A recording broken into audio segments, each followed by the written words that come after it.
नमस्कार शेतकरी मित्रांनो, स्वागत आहे तुमचं पाऊस पाणी या यूट्यूब चॅनलमध्ये।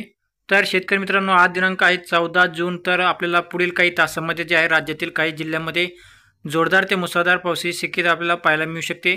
तर जाणून घेऊया कोणते आहेत ते जिल्हे। तर त्याआधी मित्रांनो, जर नवीन असाल तर चॅनल सबस्क्राईब करा आणि बेल आयकॉन दाबायला विसरू नका। तर शेतकरी मित्रांनो, जे आपल्याला पुढील काही तासांमध्ये जे आपल्याला जे आहे छत्रपती संभाजीनगर, बीड, तसेच जे आहे माजलगाव, केज, जामखेड, करमाळा, पेठ, बार्शी, तुळजापूर, लातूर, सोलापूर, पंढरपूर, उदगीर, तसेच परळी, परभणी, हिंगोली, नांदेड, माजलगाव, जितूर, उमरखेड, पुसद, वाशिम, लोणार, जालना, तर या भागामध्ये जे आपल्याला पुढील काही तासांमध्ये जे आहे जोरदार ते मुसळधार पावसाची शक्यता जे आपल्याला पाहायला मिळणार आहे। तसेच जे आपल्याला विदर्भातील जिल्ह्यामध्ये सुद्धा जे आपल्याला हलका ते मध्यम स्वरूपाच्या पावसाची शक्यता आपल्याला पुढील काही तासांमध्ये आपल्याला आज रात्रीपर्यंत जे आपल्याला पाहायला मिळू शकते।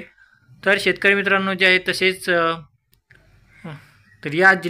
तर शेतकरी मित्रांनो असेच हवामान जाणून घेण्यासाठी आत्ताच आमच्या चॅनलला सबस्क्राईब करा आणि बेल आयकॉन दाबू शका। धन्यवाद।